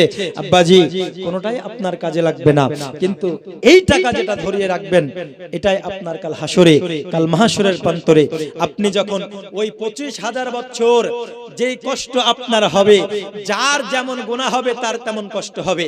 তো গুনাহকে কম করানোর জন্য নেকি বেশি করার দরকার আছে না নাই? নেকি বেশি করতে হবে। তাই সওয়াব নেওয়ার জন্য একটু গোরস্থানের উন্নতি কল্পে আমি আপনাদের কাছ থেকে বেশি নয় 1,000 টাকা করে চেয়েছি। মা আমার আপনারা একটু দেন 1 লক্ষের ভান্ডার। দেখিতে গুম্বাদে খাজরা ডেকে নাও ইয়া রাসূলুল্লাহ। জোরে বলুন, আরো জোরে বলুন সুবহানাল্লাহ। নোটও দিবেন না, ভোটও দিবেন না, তাহলে কি করে হবে? দেখিতে গুম্বাদে খাজরা ডেকে নাও ইয়া রাসূলুল্লাহ। দেখিতে গুম্বাদে খাজরা ডেকে নাও ইয়া রাসূলুল্লাহ। দেখিব দুই নয়নেতে মদিনা ইয়া রাসূলুল্লাহ। আরো জোরে বলুন সুবহানাল্লাহ। আমরা দুই নয়নে মদিনা দেখতে চাই কি চাই না? দেখিব দুই নয়নেতে মদিনা ইয়া রাসূলুল্লাহ। কারা কারা মদিনা যেতে চায় একটু হাত তুলে দেখাই। যারা যারা নবী পাকের রওজায় হাজিরি দিল, সুবহানাল্লাহ বলবেন না? যারা যারা নবী পাকের রওজায় হাজিরি দিল, যারা যারা নবী পাকের রওজায় হাজিরি দিল, শাফাত ওয়াজিব তাদের উপর ঘোষণা ইয়া রাসূলুল্লাহ। শাফাত ওয়াজিব তাদের উপর। মোহর শাহ নওদা 500 টাকা করেছে দান। আল্লাহ তিনার দানকে কবুল করুক। জানকারী রই পিতা গো মাতা সুখে রেখো কবরে, নূরের তাজ পরাইয়া গো মওলা। এক মহিলা 1000 টাকা দান করেছেন, বেনামে অনলাইনে 1000 টাকা পাঠিয়েছেন। আল্লাহ দানকে কবুল করুক। আরেকজন 500 টাকা দান করেছেন, আল্লাহ তিনার দানকে কবুল করুক রব্বুল আলামিন। তোমার অনেক বান্দিরা অনেক বান্দারা যারা মায়ের নামে দান করেছে, যারা বাবার নামে দান করেছে, ওগো রব্বুল আলামিন হয়তো কবরের মধ্যে থেকে হয়তো অনেকে আনন্দ করছে, ওগো রব্বুল আলামিন যাদের কন্যা দান করেছে বেনামে 1000 টাকা আরেকজন দান করেছে মাওলা, হয়তো তাদের বাবা, হয়তো তাদের মা, হয়তো তাদের আত্মীয় স্বজন কবরের মধ্যে আল্লাহর কাছে শুকরিয়া আদায় করতেছে, কারণ এই দানের বদলা তুমি তাদের কবরে পুরস্কার সহিত পাঠিয়ে দিও। ওগো রব্বুল আলামিন যারা দান করেছে মাবুদ তুমি সকলের দানকে কবুল করে নিও। জোরে বলুন আমিন। বাবাজি হযরত সালেহ মুরসি রাহমাতুল্লাহ আলাইহি তিনি যখন দেখলেন কবরে তার দানের বদলা পৌঁছিয়ে গেল, দানের বদলা পৌঁছিয়ে গেল। এখান থেকে আমরা সুস্পষ্ট প্রমাণ পেলাম, কেউ যদি তার বাবার নামে, মায়ের নামে, সন্তানের নামে, আত্মীয় স্বজনের নামে দান করে, সেই দানের বদলা পুরস্কার সহিত কবরে পাঠানো হয় কি হয় না? কবরে পৌঁছিয়ে দেওয়া হয়। তাই বলে বাবার নামে মায়ের নামে একটু দান করে যান দরদি। হাসরের ময়দান মাহশরের প্রান্তর আজকে যদি আপনারা দান করে যান, আজকে গোরস্থানের নামে 1 টাকা পর্যন্ত আপনারা যদি দান করে যান, ও আমার বাবাজি, কাল হাসরের ময়দানে যে সূর্য মাথার আঘাত উপরে আসবে, যেই মাটি তামা হয়ে যাবে, ওই হাসরের মহা পরীক্ষার দিনে আপনাদের পরিত্রাণের মাধ্যম হয়ে যাবে দান। ওরে আমার দরদি, চলুন না সামনের দিকে এগিয়ে যাই। আমার নবীজি সাল্লাল্লাহু আলাইহি ওয়াসাল্লাম বলেছেন, ও আমার সাহাবা, আমি মাত্র 3 জায়গায় উপস্থিত থাকব। 1 নাম্বার হলো হাউজে কাউসার, আর 2 নাম্বার জায়গার নাম হলো মিজান। জোরে বলুন না সুবহানাল্লাহ। কোন জায়গা? মিজান, যেই জায়গায় নেকি এবং গুনাহ ওজন করা হয়, হয় না? নেকি এবং গুনার পাল্লা ওজন করা হয়। আরে আমার দরদি, বেনামে 200 টাকা দান করেছে, আল্লাহ দিনার দানকে কবুল করুক। ওরে আমার বাবাজি, মহান আল্লাহ পাকের নবীজি মিজানে উপস্থিত থাকবেন। সাহাবায়ে কেরাম জিজ্ঞাসা করতেছে, নবী গো, আপনি মিজানে কেন উপস্থিত থাকবেন? মিজানে আপনি কি করবেন গো নবী? সঙ্গে সঙ্গে আমার নবী বলতেছে, এ আমার সাহাবী, আমার গুনাহগার উম্মতেদের গুনার পাল্লা যখন ভারী হয়ে যাবে উম্মত, আমি নবীজি যখন গুনার পাল্লা ভারী হয়ে যাবে, ফেরেশতারা ধরে ধরে জাহান্নামে নিয়ে যাবে, আমি নবী ওই জায়গায় আমি নবীজি তার সঙ্গে দেখা করব। সুবহানাল্লাহ বলুন। আমার গুনাহগার উম্মতকে যখন গুনাহের পাল্লা ভারী হয়ে যাবে, তখন ফেরেশতারা টানতে টানতে কোথায় নিয়ে যাবে? জাহান্নামে। জাহান্নামে যখন যাবে, আমি নবীজি আমি তখন বলবো, ওগো আমার ফেরেশতা, ওগো আল্লাহর ফেরেশতা মণ্ডলী, আমার গুনাহগার উম্মতকে তুমি কোথায় নিয়ে যাও? ফেরেশতারা বলবেন, নবী গো, ও নবীজি, আপনার উম্মতেরা আজকে নেকি করে নাই, গুনাহের কাজ বেশি করেছে, নেকির পাল্লা হালকা হয় আর গুনার পাল্লা ভারী হয়ে গেছে। নবী গো, যার জন্য আল্লাহর হুকুম হয়ে গেছে তাকে জাহান্নামে নিয়ে যাব। আমার নবী বলতেছেন, সাহাবা, এই জন্য আমি ওই মিজানে উপস্থিত থাকব। ওই সময় যখন জাহান্নামের দিকে নিয়ে যাবে আমার গুনাহগার উম্মতদেরকে, সঙ্গে সঙ্গে আমি নবী বলবো, আবারও আমার উম্মতের নেকি এবং গুনাহ ওজন করা হোক। আবার নেকির এবং গুনার পাল্লা ওজন করা হোক। এইবার যখন ওজন করবে, তখন নবী আমার বলবেন, আবারও নেকি এবং গুনার পাল্লা ওজন করো। তো যখন ওজন করা হবে, প্রথমে হয়েছিল গুনার পাল্লা ভারী, আমার নবীজি সাল্লাল্লাহু আলাইহি ওয়াসাল্লাম সঙ্গে সঙ্গে একটা কাগজে তিনার নামটি লিখে ওই নেকির পাল্লা যখন দেবে বাবা, সঙ্গে সঙ্গে নেকির পাল্লা ভারী হয়ে যাবে। ওরে আল্লাহ যেদিন কাজী হবে, এ নেকি বদি ওজন করবে, নেকি যাবে নেকের পথে, বদি হবে ছাই। জোরে বলুন সুবহানাল্লাহ। বদি ছাই হয়ে যাবে, গুনাহ একদম মিশে যাবে। কখন? আমার নবীজি যখন তিনার নাম মুবারকতে লেখার পরে যখন তিনি নেকির পাল্লাই দেবে, সঙ্গে সঙ্গে ভারী হয়ে যাবে। এ বাবাজি, আমার সাহাবারা জিজ্ঞাসা করতেছেন, নবী গো, ওই মিজানে আপনি যেমন আপনার নামটি লিখে দেবেন, ওই বান্দাকে কেন আপনি আপনার নামটি লিখে পরিত্রাণ দিলেন? আমার নবীজি বলতেছে, আমার সাহাবী, আমি যখন নামটি লিখে দেব, তখন সঙ্গে সঙ্গে যেই বান্দা গুনার পাল্লা ভারী হচ্ছিল তার নেকির পাল্লাটা ভারী হয়ে যাবে। দরদি এবার বাবা নেকির পাল্লা যখন ভারী হয়ে যাবে, জাহান্নামী থেকে জান্নাতি হয়ে গেল।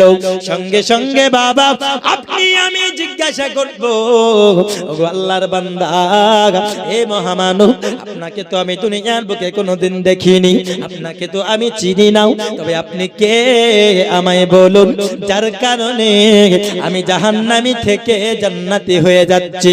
আব্বাজি আবার সঙ্গে সঙ্গে আমার নবী বলবেন, উম্মতি রে, পৃথিবীর জমিনে তুমি গোসাইপুর জালসাতে যখন মাওলানা মুজাক্কির এসে যখন তোমার জন্য আমি নবীজি আমার নামে দরুদ পড়তে বলেছিল, তোমরা যখন পড়েছো হরদম সুবাসে নিকালো পাক নামে মুহাম্মদ, ওই নবী মুহাম্মদ আখিরি নবী হলাম আমি।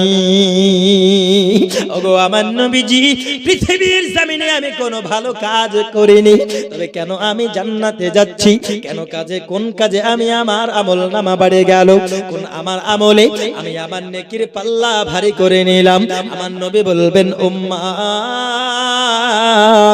তোমার কোনো আমল ছিল না, তোমার নেকির পাল্লা হালকা ছিল, তোমার গুনার পাল্লা ভারী ছিল, কিন্তু উম্মতের ওই গোসাইপুরের জালসাতে মাওলানা মুজাক্কির যখন জালসাতে আসার পরে আমি নবী আমার পরে মুহাব্বতে ভক্তি ভরে অন্তর লাগিয়ে ঝুমঝুম আওয়াজে ভালোবেসে আমি নবীর উপরে দরুদ পড়তে বলেছে। আমি নবীর উপরে তুমি উম্মাহ একবার মুহাব্বতে দরুদ পড়েছিলে, ওরে আমার উম্মাত, ওই দরুদ ফেরেশতা মণ্ডলী আমার কাছ পর্যন্ত এনে দিয়েছে, আর আমি নবীজি ওই দরুদ শুনে খুশি হয়ে গেছি। তুমি এমন মুহাব্বতে আমি নবীর উপরে তুমি দরুদ পড়েছো, আমি তোমার উপরে রাজি খুশি হয়েছি, আর ওই দরুদের বদৌলতে ওই দরুদের ফজিলত আমি তোমার আমল নামায় দিয়ে দিলাম। তুমি ছিলে গুনাহ ভারী হওয়ার কারণে জাহান্নামী, আর আমি নবীকে রাজি খুশি করার জন্য, আমি নবীর উপরে ভক্তি ভরে দরুদ পড়ার জন্য তুমি হয়ে গেলে জান্নাতি। ওরে আমার বাবাজি, নবীর উপরে যারা দরুদ পড়বে বাবা, কাল মিজানে তারা বদলা পাবে, তারা মিজানে এই দরুদের ফজিলত পাবে। কারণ আমার নবী বলেছেন, কেউ যদি আমার নামে দরুদ পড়ে, আমার নামে ভক্তি ভরে মুহাব্বতে দরুদ পড়ে, আমার ফেরেশতা মণ্ডলী আমার কাছে সেই দরুদ পৌঁছিয়ে দেয়। আরে আমার বাবাজি, যারা বলে নবীর উপরে দরুদ পড়ে কোনো কাজ নেই, কারণ গোসাইপুর থেকে তুমি নবীর উপরে দরুদ পড়বে আর নবী মদিনা থেকে শুনতে পাবে না, এটা না না না বাবারা, তোমার কি লজ্জা লাগে না? আমার নবীর উপরে তুমি এমন কথা বলো, তুমি একটু হয়তো জানো না, আমার নবী সাল্লাল্লাহু আলাইহি ওয়াসাল্লাম বলতেছেন, শুক্রবারের দিনে তোমরা বেশি বেশি করে দরুদ পাঠ করো, কারণ আমি নবীজি শুক্রবারের দরুদ আমি নবী নিজের কানে শ্রবণ করি। আমি নবী নিজের কানে শ্রবণ করি, শুনি। তাহলে আমার নবী মদিনা থেকে দুনিয়াতে আজকে আমরা এখানে দরুদ পড়তেছি, আমার নবী কি বলছেন? আমি সেই দরুদ শুনতে পাই। মিশকাত শরীফের হাদিস, ফেরেশতা মণ্ডলীরা দরুদ পৌঁছিয়ে দেয়। এই হাদিসটা পাওয়ার পরে এই শয়তানেরা বলছে, না নবীকে তো ফেরেশতারা দরুদ পৌঁছিয়ে দেয়, তো নবী শুনতে পায় না। কিন্তু নবী আবার বলছেন, শুক্রবারের দিনে তোমরা বেশি বেশি করে দরুদ পড়ো। কেন? শুক্রবার এমন একটি দিন, যেই দরুদ, যেই দিনে তোমরা যদি মুহাব্বতে আমি নবীর প্রতি দরুদ পড়ো, এই জন্য তোমরা পড়ো, কারণ সেই দিনের দরুদ আমি নবী নিজের কানেই শ্রবণ করে। জোরে বলুন সুবহানাল্লাহ। আর এই দরুদ একবার যদি আমার নবীর দরবারে কবুল হয়ে যায়, মিজানে এই দরুদের বদৌলত, এই দরুদের ফজিলত, এই দরুদের বরকত আমার নবী ওই মিজানে নেকির পাল্লায় দিয়ে দেবেন, আর নেকির পাল্লায় দেওয়ার কারণে নেকির পাল্লা ভারী হয়ে আমরা জান্নাতি হয়ে যাব। দরুদ বলুন সুবহানাল্লাহ। তাহলে আমরা নবীর উপরে দরুদ পড়তে চাই কি চাই না? ধরে বলুন, চাই কি চাই না? একবার মুহাব্বতে নবীর প্রতি দরুদ পড়ুন। আল্লাহুম্মা সাল্লি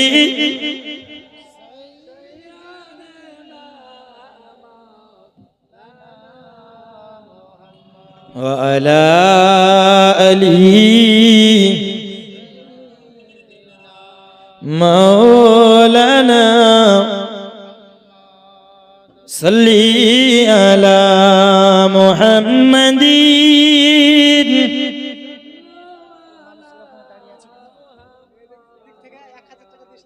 हरदम ज़बान पाक नमी हरदम ज़बान शफीना हाय हाय पुल सिरातेर पार जिनी दाड़िये থাকবেন দরুদ পড়া উম্মতেরে পার করিবেন।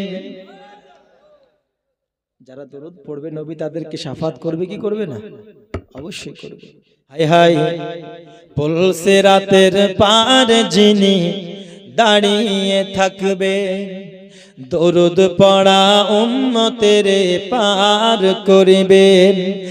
নবী পাগলদের দিদার দিয়ে ধন্য করিও মন যদি দিতে হয় নবীকে দিও ভালো যদি বাঁচতে হয় নবীকে বাসো। তোমার দুঃখ যাতনা যিনি সইতে পারে না তোমার দুঃখ যাতনা যিনি সইতে পারে না ওই নবীজির মহাব্বতে মিলাদ করিও মন যদি দিতে হয় নবীকে দিও ভালো যদি বাঁচতে হয় নবীকে বাসো। হায় হায় সাকারাতের বিশালতে কি যে যন্ত্রণা সাত সমুদ্রের পানি দিলেও তৃষ্ণা মিটবে না। মিটবে? কাল হাসরের মাটি এত পিপাসা লাগবে যদি দুনিয়ার পানি সব আপনার জিহ্বায় ঢেলে দেওয়া হয় তবু পিপাসা মিটবে না। মিটবে? হায় হায় সাকারাতের বিশালতে কি যে যন্ত্রণা সাত সমুদ্রের পানি দিলেও তৃষ্ণা মিটবে না। কাউসারের পানি দিবেন কাউসারের পানি দিবেন শাহে মদিনা কাউসারের মালিক নবী তাহাকে চিনো মন যদি দিতে হয় নবীকে দিও ভালো যদি বাঁচতে হয় নবীকে বাসো। জোরে বলুন সুবহানাল্লাহ। দরদি আমার নবী বলতেছে আমি দ্বিতীয় নাম্বার জায়গা আমি জানে উপস্থিত থাকব কারণ আমার গুনাহগার উম্মতেরা যখন গুনার পাল্লা ভারী হওয়ার কারণে জাহান্নামে যাবে আমি নবীজি সহ্য করতে পারবো না। কারণ যেই নবী রাহমাতাল লিল আলামিন যেই নবী আমার দরদি নবী ওই নবী বলতেছেন গুনাহগার উম্মত যতক্ষণ জাহান্নামে থাকবে আমি নবী জান্নাতে যাব না। ওরে আমার যুবক সাহাবায়ে কেরাম জিজ্ঞাসা করতেছে নবী গো এক নাম্বার জায়গা হাউজে কাউসার দুই নাম্বার জায়গা হলো মিজান ওগো নবীজি তিন নাম্বার জায়গা আপনাকে যদি হাউজে কাউসারে না পাই আপনাকে যদি মিজানে না পাই গো নবী আমরা কোন জায়গায় আমরা খুঁজব নবী গো আপনি আমাদের বলে দিন কারণ আপনার গুনাহগার উম্মতেরা যেন আপনাই খুঁজে পেতে সহজ হয়। ওগো নবীজি তিন নাম্বার জায়গার নাম আপনি বলুন। আমার নবী বলতেছেন তিন নাম্বার জায়গার নাম হলো পুলসিরাত। জোরে হবে না সুবহানাল্লাহ। পুলসিরাত ওগো নবী আপনি ওই জায়গায় কেন উপস্থিত থাকবেন ওই জায়গায় আপনি কি করবেন আমার নবী বলতেছে উম্মাত কাল হাসরের ময়দানে 3 নম্বর জায়গা হলো পুলসিরাত আমি নবীজি আমি জানি আমার গুনাহগার উম্মতেরা যারা পাহাড় সমান গুনাহ করেছে যারা পাহাড় সমান পাপ করেছে যাদের গলা পর্যন্ত পাপে যারা ডুবে গেছে যখন পুলসিরাত পার করবে এই পুলসিরাত হবে বাবা চুলের থেকেও চিকন আর তলোয়ারের থেকেও ধারাল এই পুলসিরাত যখন পার হবে আমার গুনাহগার উম্মাত ওই পুলসিরাত পার করতে পারবে না কেউ কেটে কেটে পড়ে যাবে এ আমার সাহাবা গুনাহগার উম্মতেরা ওই পুলসিরাত পার করতে পারবে না ওই পুলসিরাত কেটে কেটে কেউ পড়ে যাবে কেউ অর্ধেক পড়বে উঠবে আর যারা নবীকে ভালোবেসেছে যারা মুহাব্বত করেছে যাদের ঈমান পাকাপোক্তা রয়েছে যাদের ঈমান কঠোর রয়েছে বাবা তারা যেন বিদ্যুতের ন্যায় পার হয়ে যাবে আমার নবী এ বাবাজি আবার বড় বড় গুনাহগার উম্মতের জন্য দরদি আমার নবীজি বড় বড় গুনাহগার উম্মতদেরকে কেমন করে শাফাআত করবে আমার নবী বলতেছেন উম্মত এই জন্য আমি দ্বিতীয় জায়গায় উপস্থিত থাকব আমার গুনাহগার উম্মতেরা যখন পুলসিরাত পার হবে আমি নবী আমি সঙ্গে সঙ্গে আল্লাহর কাছে সিজদায় পড়ে যাব আর আমার গুনাহগার উম্মতকে আমার হাওয়ালায় করে নেব আমি নবীজি আল্লাহর কাছে সিজদায় পড়ার পরে আমি আল্লাহকে বলবো আল্লাহ তুমি আমার গুনাহগার উম্মতকে আমার হাওয়ালায় করে দাও ইয়া রাব্বি হাবলি উম্মতি ও আল্লাহ তুমি আমার গুনাহগার উম্মতকে তুমি আমার হাওয়ালায় করে দাও আমার হাওয়ালায় করে দাও যদি আমি নবী তুমি আমার হাওয়ালায় করে দাও আমি আমার গুনাহগার উম্মতদেরকে লইয়া জান্নাতে যাব আমার নবী বলতেছে উম্মতিরে আমি আল্লাহর কাছে সিজদায় পড়ব সঙ্গে সঙ্গে বলবেন ওগো হাবিব আপনি যাতে রাজি আমি আল্লাহ তাতেই রাজি জান আপনার 3 ভাগের 1 ভাগ উম্মতকে আপনার হাওয়ালায় করে দিলাম আপনি সুপারিশ করে জান্নাতে নিয়ে যান জোরে বলুন সুবহানাল্লাহ আর জোরে হবে না সুবহানাল্লাহ 1 ভাগ উম্মতকে নিয়ে কথা বুঝুন 1 ভাগের মধ্যে যদি আমরা না পড়ি কি হবে আমাদের অবস্থা মনে দুঃখ হবে নাকি দুঃখ হবে কিন্তু দুঃখের যে দুঃখ যে হবে আপনাদেরকে দেখে তো মনে হয় না কাল হাসরের কথা আপনাদের একটু মনে হয় কাল কিয়ামতের কথা আপনাদের একটু মনে হয় যে আমাদেরকে মরতে হবে রাসূল যে 3 জায়গায় থাকবে আমরা জানছি কিন্তু ওই জায়গায় যদি আমরা রাসূল যে হাউজে কাউসারের পানি পান করাবেন ওই কাউসারের পানি যদি আমাদের কিসমতে না হয় ওই মিজান যেই মিজানে নেকির পাল্লাতে রাসূল তিনার নামটি লিখে দেবেন ওই মিজানে যদি আমাদের মিজানে যদি রাসূল নাম লিখে না দেন রাসূল সাল্লাল্লাহু আলাইহি ওয়াসাল্লাম সিজদায় পড়লেন আল্লাহ কি বললেন 3 ভাগের 1 ভাগ maaf করে দিলাম তুমি নিয়ে জান্নাতে চলে যাও আমরা যদি 3 ভাগের মধ্যে 1 ভাগের মধ্যে না পড়ি কি অবস্থা হবে মনে বড় দুঃখ হবে তাই না কিন্তু আল্লাহর নবী তিনি বাবা সিজদা থেকে তবুও মাথা উঠাবে না আমার নবী বলবেন আল্লাহ পাক আমার এখনো অনেক গুনাহগার উম্মতেরাও আজকে জাহান্নামের পথে রয়েছে আজকে অনেক গুনাহগার উম্মতেরাও যারা হয়তো আমি নবী সুপারিশ না করলে জাহান্নামে চলে যাবে ওগো নবী তবে বলুন না আমি আপনার জন্য কি করতে পারি নবী বলেন আল্লাহ এ রাব্বুল আলামিন মাওলা তুমি আমার গুনাহগার উম্মতকে তুমি আমার হাওয়ালাই করে দাও। 3 ভাগের 1 ভাগ এমত অবস্থায় বাবা 3 ভাগের 1 ভাগ গুনাহগার উম্মতকে maaf করে দিল, তবুও নবী মাথা উঠালো না। আমার নবী বলবেন গো রব্বুল আলামিন আমি যতক্ষণ পর্যন্ত মাথা উঠাবো না যতক্ষণ পর্যন্ত তুমি সমস্ত উম্মতকে আমার হাওয়ালায় না করে দাও। দরদি সঙ্গে সঙ্গে আমার আল্লাহ বলবেন হাবিব আপনি মাথা ওঠান গো নবী, কারণ আমি আল্লাহ ওয়াদা করেছি ততক্ষণ পর্যন্ত আমি আল্লাহ আপনাই দেব যতক্ষণ না আপনি রাজি হয়ে যাবেন। ও গো নবীজি আপনি মাথা তুলুন গো নবী, জান জান জান আমি 3 ভাগের 2 ভাগ উম্মতকে ক্ষমা করে দিলাম, আপনি তাদেরকে লইয়া জান্নাতে চলে যান। ওগো আমার বাবাজি আমার নবীজি সাল্লাল্লাহু আলাইহি ওয়াসাল্লাম তখনও মাথা তুলবে না, আবার আল্লাহর কাছে আরজ করবেন মাবুদ আমার অনেক গুনাহগার এখনো রয়েছে, আমার অনেক গুনাহগার এখনো রয়েছে। বাজি আবার কতক্ষণ পর্যন্ত আমার নবীজি জান্নাতে যাবে না ততক্ষণ পর্যন্ত সিজদা থেকে মাথা উঠাবে না যতক্ষণ পর্যন্ত না সমস্ত গুনাহগার উম্মত ঈমানদার উম্মতকে আমার নবী জান্নাতি না বানিয়ে দেয়, ততক্ষণ পর্যন্ত মাথা উঠাবে না। তাহলে আমার নবীর সুপারিশ আমরা কাল হাসরের ময়দানে পেতে চাই কি চাই না? কথা বলুন না, পেতে চাই তো নাকি?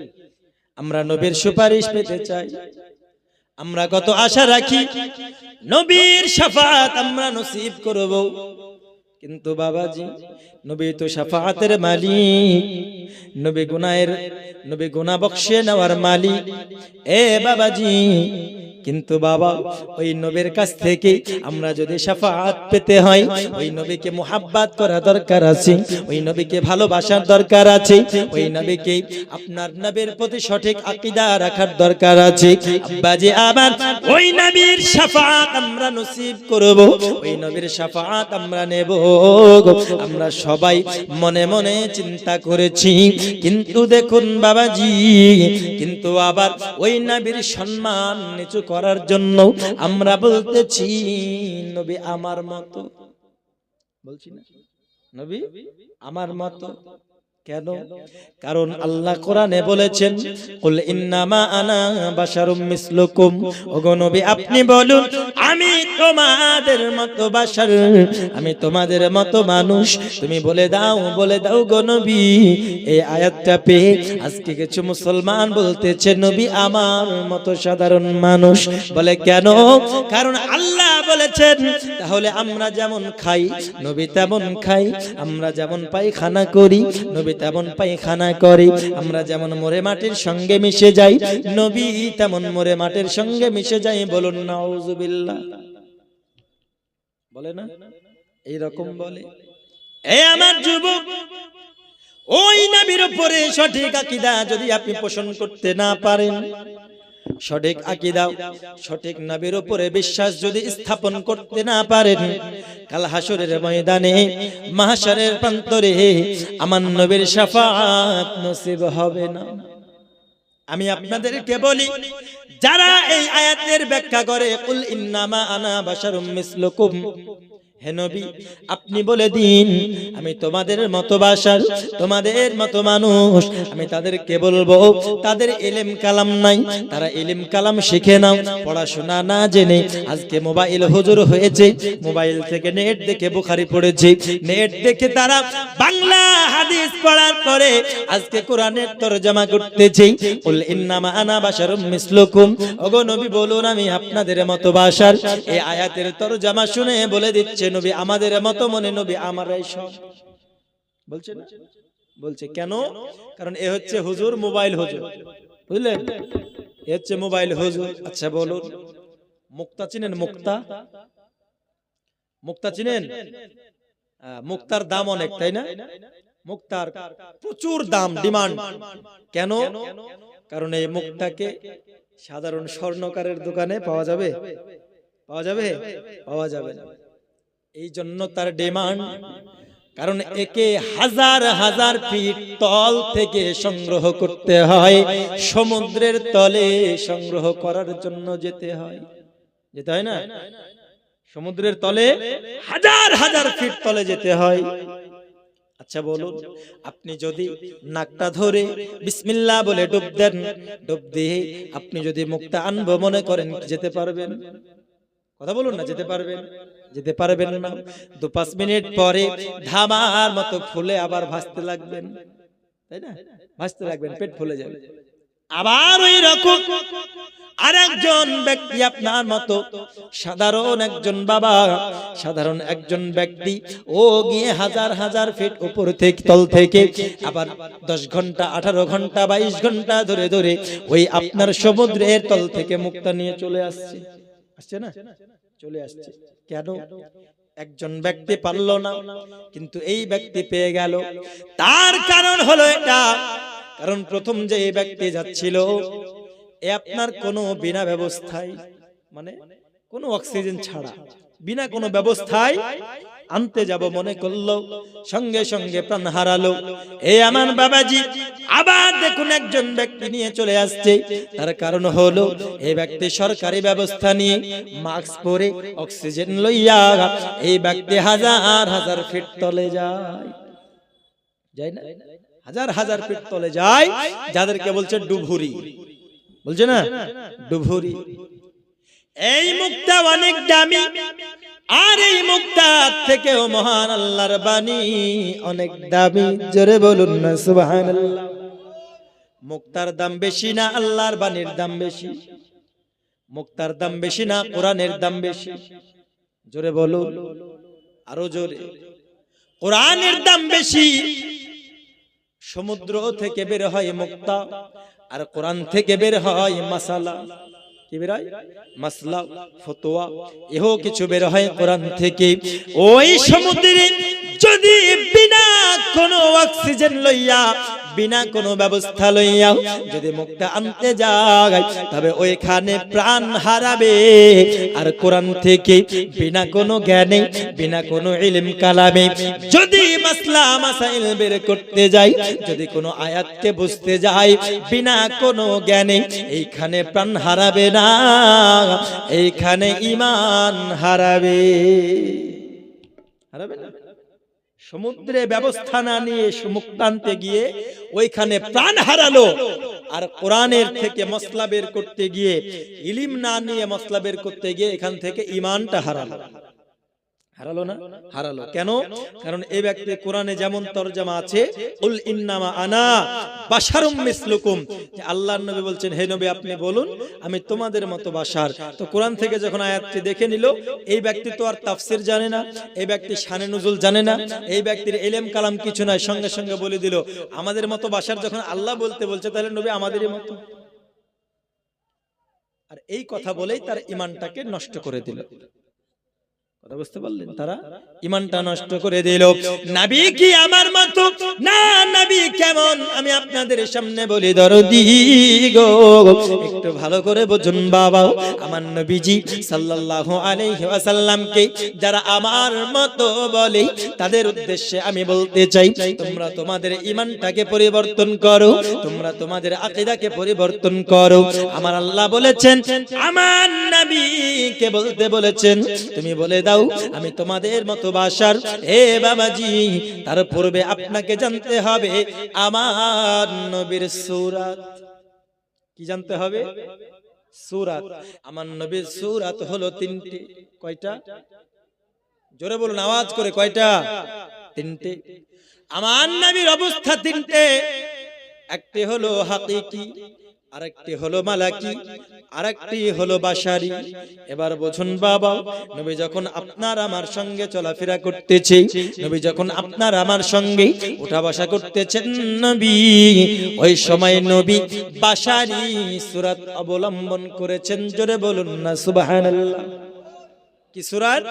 বাশারি সূরাত, অর্থাৎ মানব সূরাত। কারণ আমরা হলাম মানুষ, আমাদের সঙ্গে চলার জন্য নবীকে মানব সূরাত দরকার আছে।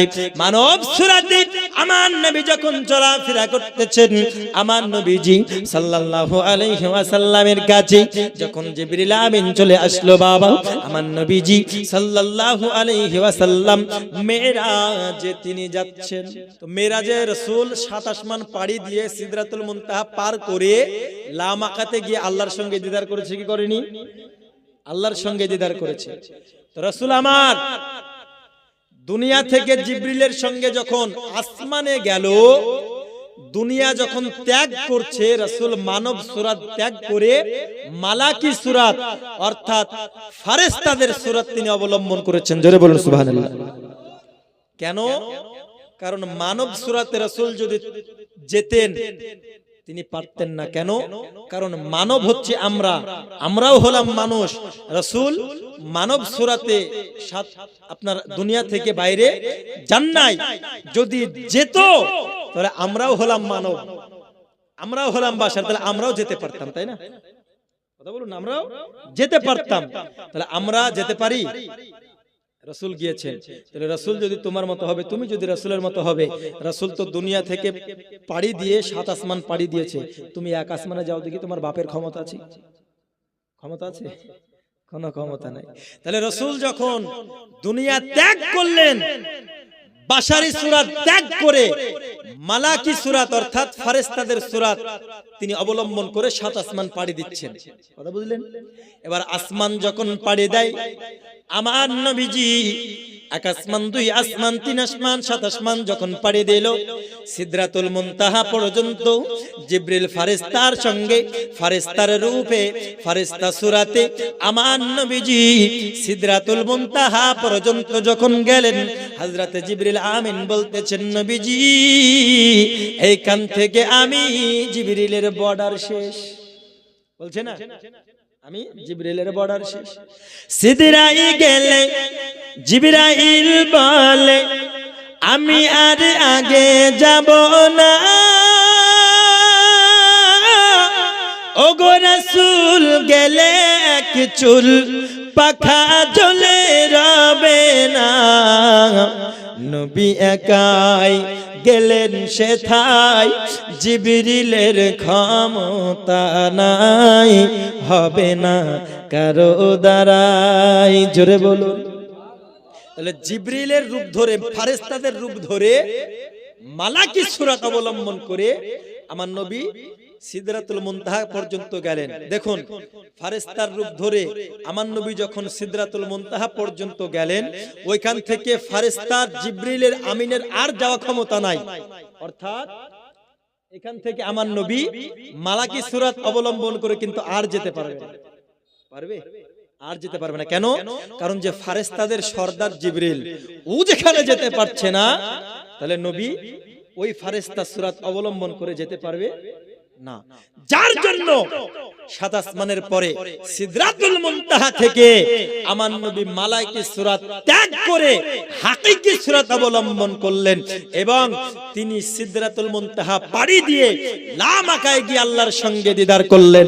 আর হাকিকি সূরাত হলো সেটা যেটাই রাসূল এবং আল্লাহ এই দুইয়ের মধ্যে আর তৃতীয় কেউ থাকবে না। জোরে বলুন সুবহানাল্লাহ। আর কেউ তৃতীয় থাকবে না। এটা হচ্ছে হাকিকি সূরাত রাসূল যখন অবলম্বন করেছিলেন। আপনার আমার মতো সূরাত অবলম্বন করে আল্লাহর সঙ্গে রাসূল দেখা করেন নাই, ফেরেশতাদের সূরাত অবলম্বন করে আল্লাহর সঙ্গে রাসূল দেখা করেন নাই, হাকিকি সূরাত অবলম্বন করে রাসূল আল্লাহর সঙ্গে দিদার করেছেন। তাহলে আল্লাহর সঙ্গে যখন দেখা করছেন তখন হাকিকি, আসমানে যখন পাড়ি দিচ্ছেন মালাকি, আর জমিনে আপনার আমার মতো বাশারের সঙ্গে যখন থাকছেন নবী বাশারি সূরাত। কথা বুঝলেন? তাহলে রাসূল আমার বাশারি সূরাতে থাকা অবস্থাতে চাঁদকে দুটুকরো করেছে কি করে নাই? সূর্যকে উদিত করেছে কি করে নাই? করেছে। তো রাসূল যখন বাশারি সূরাত মানব সূরাতে থাকার পরে তিনি মুজিজা দেখালেন, আশ্চর্য অলৌকিক ঘটনা দেখালেন, তখন যারা দেবদেবীর পূজা করত, অগ্নি পূজা করত, মূর্তি পূজা করত, তারা কি ভাবতো জানেন? যে কোন ব্যক্তি যদি আশ্চর্য কিছু দেখিয়ে দিত, তাকে বলতো আমাদের খোদা, তাকে বলতো আমাদের প্রতিপালক, আমাদের মাবুদ। তো আল্লাহ পাক ওই সময় আয়াত নাজিল করে দিলেন, হে মুহাম্মদ, ইয়া রাসূলুল্লাহ, কেউ যেন আপনাকে খোদা না মনে করে, কেউ যেন আপনাকে প্রতিপালক না মনে করে, কেউ যেন আপনাকে জাদুকর না মনে করে, যার জন্য আপনি বলে দিন ইন্নামা আনা বাশারুম মিসলুকুম, হে নবী আপনি বলুন আমি তোমাদের মতো বাশার। কথা বুঝলেন? এই জন্য আল্লাহ এই আয়াত নাজিল করেছেন। এর মানে এটা নয় যে রাসূলের যে 3টে সূরাত আছে 3 অবস্থাতেই রাসূল আমার মতো নয়। রাসূল যখন আমাদের সঙ্গে মানব সূরাতে আছেন, ওই সময় রাসূল বাশার। কথা বুঝতে পারলেন? ওই সময় রাসূল আমার বাশার। প্রত্যেকটা অবস্থাকে তুমি রাসূল আমার মতো বলে দেবে, তাহলে তুমি কেন আল্লাহর সঙ্গে দিদার করতে পারছো না? তুমি কেন সাত আসমান যেতে পারছো না? তুমি কেন মুজিজা দেখাতে পারছো না? নয়, রাসূল কখনো আমাদের মতো নয়। কথা ভালো করে বুঝতে হবে বাবা। আজকে যারা মোবাইল হুজুর হয়েছে, তারা সব অবস্থাকে রাসূল আমাদের মতো বলে দিচ্ছে। এই সব হুজুরদের কাছ থেকে দূরে থাকবেন। কথা বুঝতে পেরেছেন? এইসব হুজুরদের কাছ থেকে দূরে থাকবেন। কেন? কারণ রাসূল সাল্লাল্লাহু আলাইহি ওয়াসাল্লাম এও বলেছেন, মানুষ এত ইবাদত করবে, এত আমল করবে, তার জান্নাতের সঙ্গে পার্থক্য থাকবে মাত্র আধা। কয় হাত? আধা। কিন্তু মৃত্যুর সময় এমন কাজ করবে, মরেই জাহান্নামে চলে যাবে। হচ্ছেও তাই। এত আমল করছে, এত আমল করছে। আজকে দেখুন রাসূলের প্রতি সালাতুস সালাম, রাসূলের পরে দরুদ সালাম, রাসূল নূর, রাসূল হাজির নাজির, বাপ দাদা রাসূলের যুগ থেকে ইমাম আবু হানিফা থেকে শুরু করে হয়েই আসছে, তারা ইবাদত করেই আসছে। আজকে হঠাৎ কি হচ্ছে? এই মোবাইল পাওয়ার পরে কি বলে দিল? হঠাৎ মোবাইল থেকে তরজমা পড়ে বলে দিল নবী আমার মতো। ঈমানটা নষ্ট হলো কি হলো? ঈমান নষ্ট হয়ে গেল। তাই এইসব হুজুরদের কাছ থেকে দূরে থাকবেন। আল্লাহ পাক আল্লাহ তাআলা আমাদের সকলকে সঠিক বোঝার তৌফিক দান করুক। আমি যেটা আয়াতে কারিমা তেলাওয়াত করেছি, কুল ইন কুনতুম তুহিব্বুনাল্লাহা ফাত্তাবিউনি ইউহিব্বুকুমুল্লাহ ওয়া ইয়াগফির লাকুম যুনুবাকুম আল্লাহু গফুরুর রহিম। আমার আল্লাহ বলেন, হাবিব আপনি বলে দিন, কেউ যদি আমি আল্লাহর ইত্তেবা করতে চাই, আমি আল্লাহকে ভালোবাসতে চাই, সে যেন আপনি নবীকে ভালোবাসে, আপনি নবীর ইত্তেবা করে। যদি আপনি নবীর ইত্তেবা করে, আমি আল্লাহ তার হয়ে যাব, আর আমি আল্লাহ তার জন্য হয়ে যাব ক্ষমাশীল। জোরে বলুন সুবহানাল্লাহ। আল্লাহ পাক আল্লাহ তাআলা আমাদের সকলকে আল্লাহকে পাওয়ার জন্য রাসূলকে ভালোবাসা দরকার আছে না? হাসরের ময়দানে আমরা আল্লাহকে খুঁজব, কিন্তু আল্লাহকে আমরা সরাসরি পাবো না। তাহলে কি করতে হবে? আমাদেরকে রাসূলকে খুঁজতে হবে। আর রাসূল থাকবেন 3টে জায়গায়।